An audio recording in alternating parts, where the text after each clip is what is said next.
বাইশাত বিশ্ব সীতা চামুন্ডা দেবীর পুজো ময়নাগুড়ির রাখালহাটে। বাইশাত মা সীতা চামুন্ডার পুজো অনুষ্ঠিত হলো বৃহস্পতিবার রাতে। আর শুক্রবার থেকে দেখা গেল ভক্তের দল।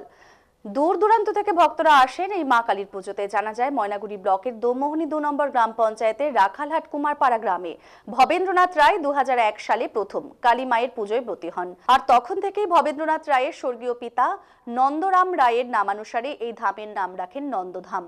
সেখানেই ধীরে ধীরে তিনি গড়ে তোলেন মা কালীর 9 ধরনের মূর্তি।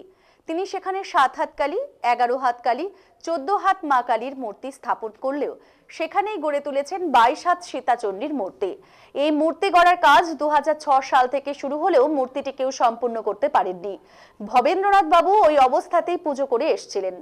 অবশেষে ধূপগুড়ির বিবেকানন্দ পাড়া 6 নম্বর ওয়ার্ডের বাসিন্দা দয়াল পাল এসে এই মূর্তির কাজ সম্পূর্ণ করেন। তারপর থেকে এই পুজো পূর্ণাঙ্গ মূর্তি সহযোগেই পূজিতা হচ্ছে। উত্তরবঙ্গের সর্ববৃহৎ এবং ঐতিহ্যবাহী জাগ্রত মা কালীর এই পুজোয় দূর দূরান্ত থেকে মানুষ আসেন। ময়নাগুড়ি ব্লক বাদেও জলপাইগুড়ি জেলা তথা উত্তরবঙ্গের মানুষ এখানে আসেন। এই পুজোকে কেন্দ্র করে প্রতি বছর জাঁকজমকভাবে মেলাও বসে। এই বছরও তার ব্যতিক্রম হয়নি। শুক্রবার থেকে এই মেলা শুরু হয় এবং যা চলবে আগামী সোমবার পর্যন্ত। মেলাকে কেন্দ্র করে পুলিশি নিরাপত্তা থাকবে এবং মেলা চত্বরে বসানো হয়েছে 22টি সিসিটিভি ক্যামেরা।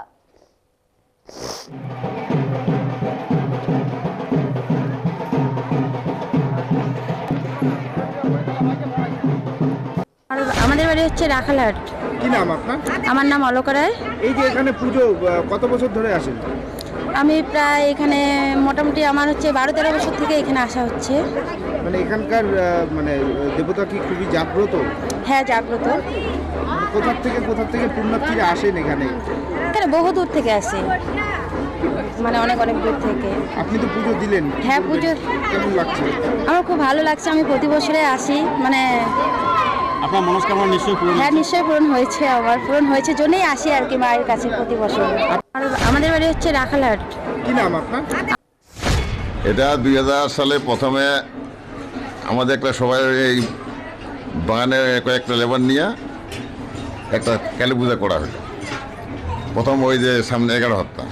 তারপরে এমন আমার মনটা কালীর উপরে মানে বিশ্বাস, জনগণ দেখলে হাজার হাজার যখন আসে সেটি আমি খুব আনন্দ পাই। তারপরে দিলাম 11 হাতে পরে 7 হাত রক্ষাকালী। তারপরে দিলাম দক্ষিণেশ্বর কালী 14 হাত। পাতালে ছিল ভদ্রকালী, পাতালে দিলাম পাতাল কালী। উপরে দিলাম আবার উদ্ধার কালী। তারপরে দিলাম মা মনসা। তারপরে তাও মনটা আমার শান্তি হয় না।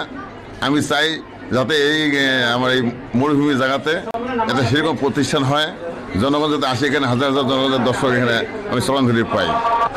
সেটা একমাত্র 10 মুন্ড বধ করেছে রাম লক্ষণ, আর 7 মুন্ড বধ করেছে সীতা ছাড়া ওই রামকে বধ করতে পারে না।